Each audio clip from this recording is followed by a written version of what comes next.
ஸ்ரீமதி ராமானுஜாய நமக.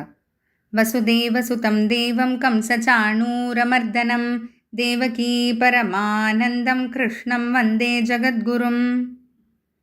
நாள்தோறும் பகவத்கீதையில் நம்ம பகவான் நமக்காகன்னு அமைச்சு வச்சுருக்கக்கூடிய அந்த சிஸ்டம் அமைப்பு என்னன்றதும், இந்த வாழ்க்கைன்ற அந்த சக்கரம் எப்படி சுழலுது அப்படின்றதெல்லாமும் பார்த்தோம்.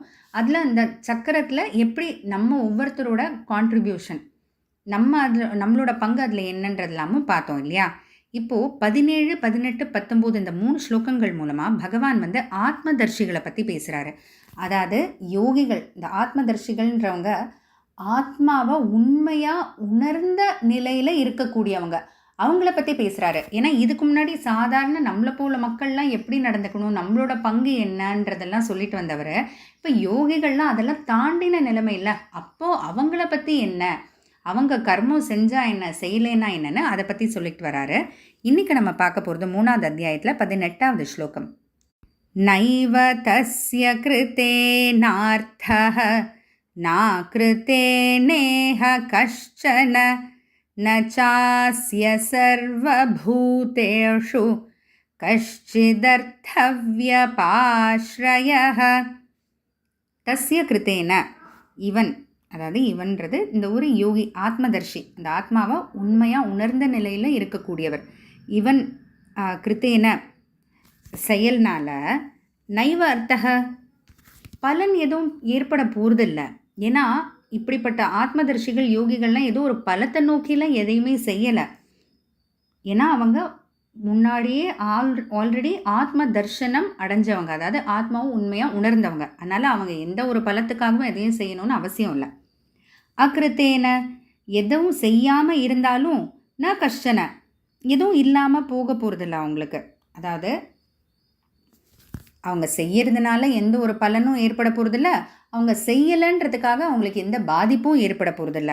நச்ச அஸ்ய சர்வ பூதேஷு, உலகத்தில் இருக்கிற எல்லா பொருள்களையும் சரி மக்கள்லையும் சரி, கஷ்டித் அர்த்த வியபாஸ்ரய, அவங்கக்கிட்ட பற்று இருக்கணும் அப்படின்ற அவங்களுக்கு தேவையும் இல்லை. அப்படிப்பட்டவர்கள் ஆத்மதர்ஷிகள். அதனால தான் நீங்கள் என்றைக்குமே பார்த்தீங்கன்னா இந்த யோகிகள் ரிஷிகள்லாம் எல்லாம் கூட்டத்துலலாம் இருக்கவே மாட்டாங்க, அவங்க தனியாக போயிடுவாங்க. ஏன்னா யாருனாலையும் எதுனாலையும் அவங்களுக்கு எந்த ஒரு பலனும் இல்லை. அதனால் அவங்க யார் மேலேயும் எது மேலேயும் பற்றுதல் இல்லாமல் இருக்கக்கூடியவங்க. உண்மையான யோகி, உண்மையான ரிஷிகள்னால் அப்படி தான். அவங்களால மக்களுக்கு நடுவில் அவங்க வாழ மாட்டாங்க. ஏன்னா அவங்களுக்கு யாருனாலையும் எதுவும் ஆக வேண்டிய அவசியம் இல்லை. இப்போ வச்சுக்கோங்களேன், இப்போ நம்மளே எதனால் எல்லாம் மக்களோட மக்களாக இருக்கும். நமக்கு எதுனாலேயோ, ஏதோ ஒரு பொருள்னாலேயோ இல்லை யாரோ ஒரு மக்கள்னாலேயோ நமக்கு ஆக வேண்டிய விஷயங்கள் இருக்குது. இப்போ இன்னைக்கு கடைக்கு போய் ஒன்று வாங்குகிறோன்னா அந்த கடையை வச்சுருக்கிறவங்களுக்கு நம்ம மூலமாக தான் வியாபாரம். அதே போல் நமக்கும் அந்த கடை இருந்தால் தான் பொருள் கிடைக்கும். அதனால் எல்லாமே நமக்கு ஒருத்தர் தேவையாக இருக்குது. ஆனால் அவங்களுக்கு அதெல்லாம் தாண்டினவங்க. ஏன்னா அவங்களுக்கு நம்மளை போல் உலக விஷயங்கள்லேயே ஆசை இல்லையே. அவங்களுக்கு எல்லாமே ஆத்மா ஆத்மா ஆத்மா. இது போன ஸ்லோகத்துலேயே நம்ம பார்த்தோம் இல்லையா. அவங்களுக்கு தாரகம் போஷகம் போகியம் எல்லாமே, அதாவது ஆத்மாவில் தான் ஈடுபாடு, ஆத்மானால தான் அவங்களுக்கு திருப்தி, ஆத்மானால தான் சந்தோஷம், எல்லாமே அவங்களுக்கு ஆத்மா தான்ங்கும் போது இந்த உலக விஷயங்களோட தேவையே இல்லை. இந்த உலக விஷயங்கள் எப்போ தேவையில்லையோ அவங்க நம்மளை போல் எல்லாருக்கும் நடுவில் இருக்கணும்னு அவசியம் இல்லையே. அதனால அவங்க தனிமையில் காட்டுலேயோ இல்லை மலைப்பகுதியிலையோ போய் வாழ்கிறாங்க.